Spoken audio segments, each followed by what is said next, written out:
us as adults, we're like, oh, we need to re-find wonder. That is what the preschool kids have. This is great. Scott, Christian, thank you so much for the time. I really appreciate it. Hello. Hi, Steve. What's up? Hi, Steve. Hi. Welcome back to Yo Gabba GabbaLand. This is Yes. great. Great to be Welcome. back. Come on. This is Welcome. where we all want to live. Season two, here we go. And I would love to know from you both, why is this the right moment to bring it back? Why do we need Yo Gabba GabbaLand? Look, we don't want to be doom and gloom, but it is a very difficult time coming out of pandemic. We're all so isolated. This is such a beautiful time that we as parents and our preschool kids can share time together. This isn't just a like distract ourselves by getting this attention, like everything you wanted and more. This is experience. This is dancing with babysitters, older brothers and sisters, younger kids. This is for us to feel our hearts, even when the outside is a little bit tricky, you know? Yeah, and a big part of the show in the intention of creating this new show was to help foster and build independent imaginations in our children, to like let them be the next batch of creators and build the next things. And right now, you've got the Death Star of AI coming in to like hover over Yes. everyone's imaginations. It's like, why try when you can just have the machine do it for you? But we as humans, we need to kind of fight against that and foster in our children the imagination. What's going to be the next great things that come out musically, you know, f- whether it's film, television, entertainment, music, art, all of those things we put in the show from the beginning, but even more so with this new show because we expanded the world, we're really trying to have kids look off into the horizon and say, there's something over there. I want to go see what that is. I want to go find out what it is. When the temptation now for parents and kids is just to sit on their phone and let the machine do the work for them. And that's something we really want to push against and say, no, we are human beings. We are not programmed robots. Let's do it. Let's make a great, beautiful future for everybody. So anyway, that going off the rails a little bit, but not really. I mean, think about it. Like in 10 years, who's going to be making what if the machine can do it for you? So Whatever yeah. whatever we're going to make in 10 years, it's going to be beautiful, Christian, and Yes. the kids are going to be making it for us, and it's going to be from the heart. And all these things, these problems, it's going to get better. And that's the dream we dream through imagination. We dream Yeah. ourselves as more individually and collectively. That's where we're Yeah. going. And if GABA can be a touch point or an influence on the next generation, then like, wow, we've got the best job in the world. Like we have really, which we do actually. We just need to keep it We going. do. Either way. Thank you, Apple. Thank you, Apple. Namaste. Namaste. I, I love this. Just hearing the joy from you both about this series, just it lights a little spark in my heart. Like it really is heartwarming to me.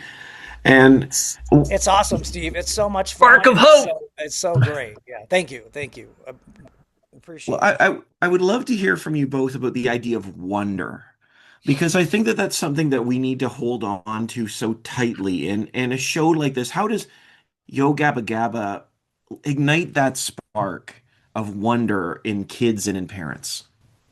I could just start in Christian, you follow up. I know you will. Do it. I'm sorry. I'm just No, you're coming in good. No, hot that's right good. off the It's good. bat. We got a good thing going. We got a good We thing.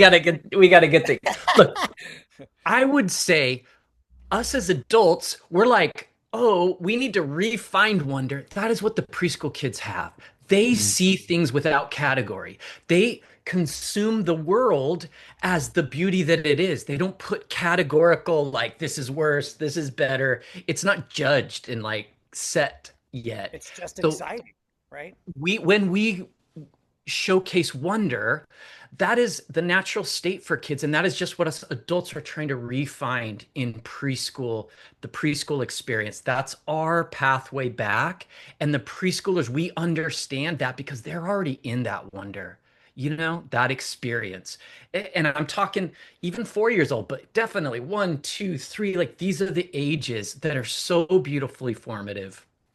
Yeah, and it's great that you brought that up, Steve, because the first episode of season one is called Wonder, and like that was a big like focus for us in expanding the Yo Gabba Gabba land to be like a big, three-dimensional vast space where during a scene you can see off in the distance there's a mountain and it parallaxes as the camera moves, and using technology to expand the wonder of the show. Scott and I have Mhm. both said if kids aren't even paying attention to what's happening in the foreground and they're just thinking about what's on top of that mountain back there, I wonder, then we win. Like that's the whole thing is like if we can create that imagination of exploration and going out and seeing what's over there. I wonder what's in that crazy woods over I can see in the back behind Muno's head. Like that's really was an intention of making the show bigger and broader was to expand on the wonder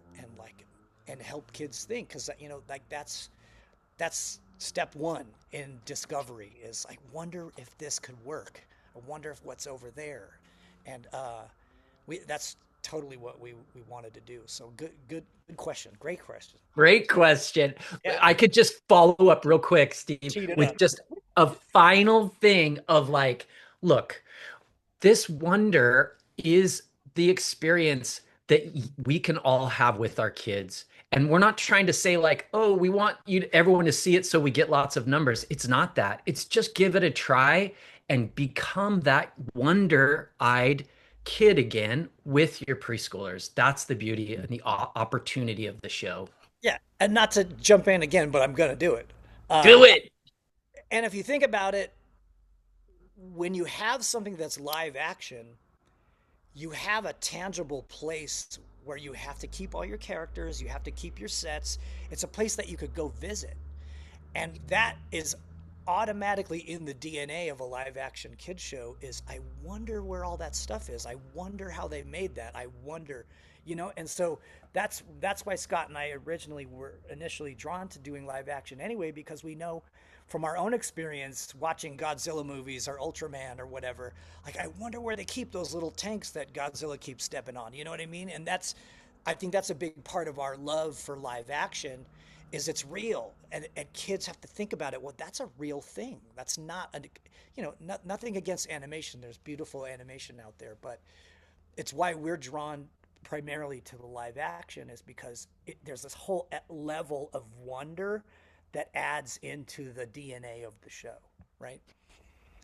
Yeah, Right? absolutely. Honestly, thank you so much for your time. I appreciate it. I really do Like hope the the this yeah, generation can appreciate it and thank you. Like I experience wonder that where wonder. the Bumble is, the original Bumble is that like on your shelf. Like I wonder where that is. I love that show, right? We Thank you. love You're the those first shows. person to point out the Bumble, and I love Oh, the that's Bumble. awesome. So The thank Bumble you. is so good. I was Props. actually Props. looking for vintage Bumbles on eBay last week, so I'm with you. Thanks so much to you both. I appreciate it. Have a great Thank day. you, Steve. Have a great Thanks, day. Steve.